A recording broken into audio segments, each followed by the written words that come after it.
만약 중국이 대만을 침공한다면 트럼프는 중국을 공격할 수도 있습니다. 중국은 북한을 설득하여 큰 도발을 일으키게 할 것입니다. 따라서 트럼프의 접근 방식은 항상 민감하며 한국이 북한에 대응해야 한다고 생각합니다. 한국은 미국에 많은 군사 비용을 지불하지만 공격적인 북한에 대응하기 위한 핵무기는 소유하고 있지 않습니다. 한반도에 주둔하는 미군은 우리를 보호하기 위한 것만이 아닙니다. 트럼프가 재선되면 한반도 주변 환경은 어떻게 변할까요? 트럼프가 당선되면 한국의 전반적인 상황에 어떤 영향을 미칠까요? 안녕하세요.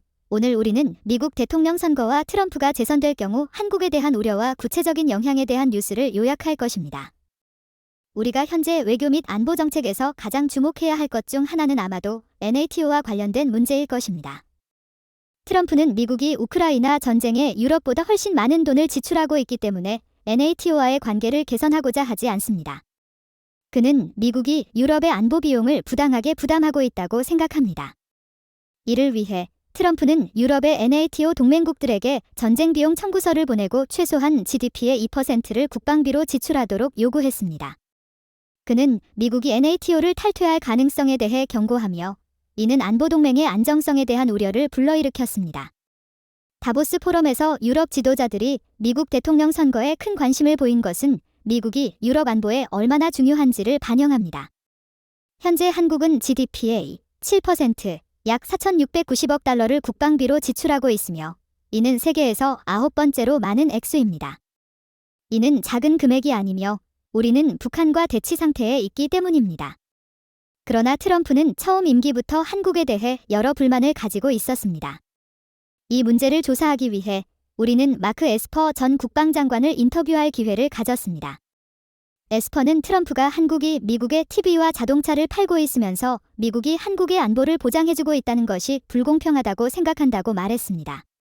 트럼프는 첫 임기 때 갑자기 한국에 50억 달러의 국방비 분담금을 요구했는데 이는 기존 금액의 5배에 해당합니다.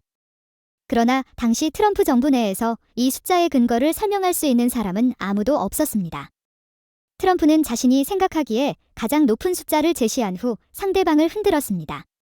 트럼프는 정치를 경영하듯이 관리하며 비즈니스처럼 오직 자신의 이익만을 생각합니다. 그는 돈 문제에 매우 민감하지만 안보는 돈으로만 단순히 측정할 수 있는 것이 아니라 평화로운 상태를 의미합니다. 아마도 한반도에 주둔하는 미군의 존재는 한국을 보호하기 위한 것뿐만 아니라 인도태평양 지역에서 미국의 안보 이익을 위한 것일 수 있습니다. 그러나 트럼프에게는 그가 보낸 청구서에서 가능한 많은 돈을 돌려받는 것이 더 중요합니다. 국방 비용에 초점을 맞춘 것은 한국 내에서 많은 비판을 받았으며 미군이 용병이 되었다는 비난이 제기되었습니다.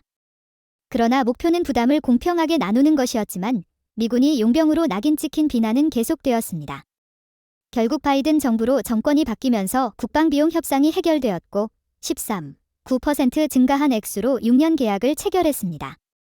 하지만 지금 공화당 예비선거에서 트럼프가 부상하면서 정부도 불안해하고 있습니다. 그래서 국방비용 분담에 대한 협상을 조기에 해야 한다는 의견이 나오고 있습니다. 목표는 새로운 대통령이 취임하기 전에 협상을 마무리하고 장기 계약을 체결하는 것입니다. 사람들은 대통령이 바뀌면 국방비용 문제가 좀 더 조용해지기를 바랍니다. 그러나 트럼프의 특별한 점은 예상치 못한 상황을 계속해서 만들어내어 상대방을 혼란스럽게 하고 때로는 국방비용에 대한 협상을 다시 요구할 수도 있다는 것입니다. 아직 대통령이 아니지만 예비선거만으로도 트럼프는 많은 국가의 안보와 외교 환경을 점차 변화시키고 있습니다. 트럼프가 한국에서 미군을 철수할 것을 언급한다면 국내 여론은 핵무기를 갖추는 방향으로 기울 수 있습니다.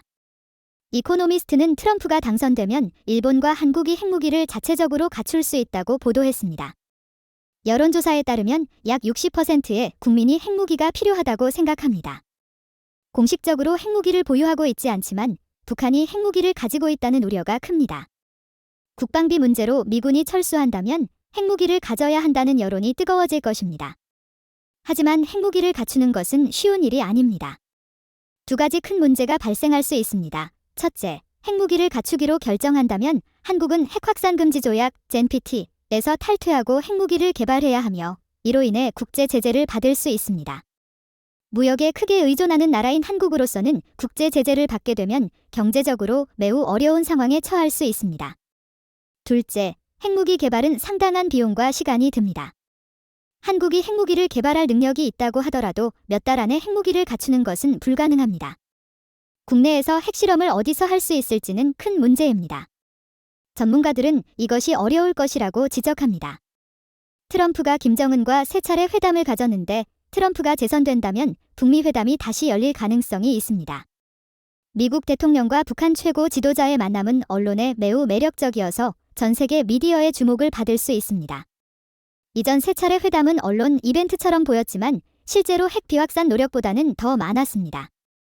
트럼프의 접근 방식은 한계를 넘어서려는 것으로 그는 오래된 문제를 해결하고 더 나은 미래를 열고자 합니다.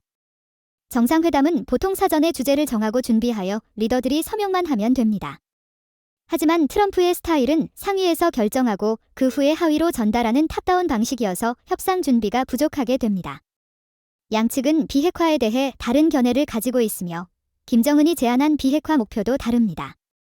북미 정상회담에서 트럼프는 부실한 합의를 이루고 비난을 받는 것보다 상대방을 망신시켜 언론의 주목을 받는 것이 낫다고 결정한 것 같습니다. 그래서 하노이 정상회담에서 회의장을 떠난 그의 모습이 미국 언론의 주목을 받았습니다. 2017년 핵위기가 고조됐을 때 북한은 트럼프를 불장난을 즐기는 미친 사람이라고 했고 트럼프는 김정은을 리틀 로켓맨이라고 불렀습니다. 두 사람은 서로를 불쾌한 별명으로 부르며 핵버튼의 크기를 자랑하면서 긴장감을 높였습니다. 현재 트럼프와 김정은의 관계는 좋지만 북한은 전쟁 언어를 사용하는 국가이므로 상황이 불리하게 변하면 적대적으로 돌변할 가능성이 있습니다. 현재 안보와 외교 환경을 볼 때 북한은 더 이상 고립되어 있지 않으며 러시아와 중국과의 관계가 강화되었습니다. 이는 미국의 역할이 예전만큼 중요하지 않을 수 있음을 의미합니다. 만약 미국과 북한 사이의 관계가 다시 긴장되면 그 상황을 해결할 수 있는 사람은 누구일까요? 트럼프와 김정은 사이에 또 다른 정상회담이 열린다면 그들은 무엇에 대해 논의할까요? 이전 회담은 북한의 비핵화에 관한 것이었지만 다시 협상을 한다면 주제가 바뀔 수 있으며 북한의 핵 프로그램을 인정하는 방향으로 갈 수 있습니다. 폴리티코는 트럼프가 북한의 핵 프로그램을 동결시키고 대가로 경제적 지원을 제공하는 것을 고려했다고 보도했지만 이후 트럼프는 이를 부인했습니다. 만약 협상이 비핵화가 아니라 북한의 핵 보유를 인정하는 쪽으로 진행된다면 이는 한국에게 악몽이 될 것입니다. 이러한 상황이 발생할 가능성이 있으며 많은 사람들이 우려하고 있습니다. 과거에 김정은과 트럼프는 서로를 잘 몰랐지만 이제 그들이 친밀해졌다면 두 사람이 한국을 건너뛰고 스스로 한반도의 운명에 대해 협상을 한다면 한국 국민들은 어떤 반응을 보일까요? 현재 세계에서 가장 긴장된 지역은 인도태평양 지역, 특히 대만이며 미국은 중국을 최대의 전략적 경쟁자로 보고 있습니다. 중국과 미국 사이에 가장 높은 대립 가능성이 있는 곳이 대만입니다. 트럼프는 대만이 미국의 반도체 사업을 모두 빼앗았다고 말했습니다. 트럼프의 접근 방식은 보통 안보 문제를 금전적 가치로 환산하는 것이므로 그는 대만 문제를 재정적 관점에서 고려할 가능성이 큽니다. 대만의 TSMC는 초정밀 반도체를 생산하는 회사이며 트럼프는 TSMC 때문에 미국의 반도체 제조 산업이 약해졌다고 보고 대만 반도체에 대해 높은 관세를 부과할 것을 제안했습니다. 이로 인해 미국과 중국 사이의 가장 긴장된 관계는 대만에서 발생할 수 있으며 중국이 대만을 침공할 위험이 있습니다. 만약 중국이 대만을 침공한다면 트럼프의 반응은 어떨까요? 바이든은 대만이 침공당하면 미국이 도울 것이라고 말했습니다. 왜냐하면 그것이 미국의 의무라고 생각하기 때문입니다. 하지만 실제로 두 나라 사이에 군사동맹이 있는 것은 아닙니다. 따라서 미국이 반드시 대만을 보호해야 한다는 법은 없습니다.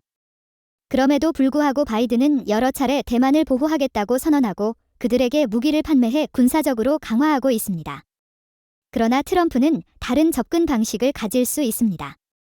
중국이 북한을 설득해 큰 도발을 일으키게 할 수 있으며 그럴 경우 한국은 북한과 대처해야 하며 미군은 대만 보호를 위해 사용될 수 있습니다. 현재 정부가 아직 구성되지 않았고 영향력 있는 위치에 있지 않다고 볼 수 있지만 이것이 트럼프 진영의 관점일 수 있습니다. 대만 주변의 긴장이 고조되고 급변 사태가 발생할 경우 그것은 한반도의 외교 안보 지수에 큰 영향을 미칠 수 있습니다. 이 상황에 대해 많은 전문가들이 우려하고 있습니다. 트럼프가 당선된다면 우리의 안보에 큰 변화와 부정적인 영향이 있을 수 있지만 우리는 어떻게 행동해야 할지에 대해 질문이 남습니다. 전직 대통령 트럼프는 쉽게 화를 내고 흥분하며 칭찬을 받으면 기뻐하는 등의 특성을 가지고 있습니다. 다른 국가들은 트럼프의 이러한 특성을 이용하여 자국의 이익을 추구하기 위해 많은 노력을 해왔습니다. 따라서 국방비용에 대한 조기 협상도 트럼프로부터 배운 효과라고 할 수 있습니다. 미국 대통령 선거까지 아직 많은 시간이 남아있는 시점에서 트럼프의 영향력이 미국 대통령의 위치가 한반도에 큰 영향을 미친다는 것을 보여줍니다. 따라서 트럼프가 당선될 경우와 그로 인해 발생할 수 있는 혼란 상황에 대비하여 사전에 예측하고 준비하는 것은 지금부터 진지한 논의가 필요합니다. 이것이 우리가 여러분과 공유하고 싶은 모든 내용입니다. 감사합니다.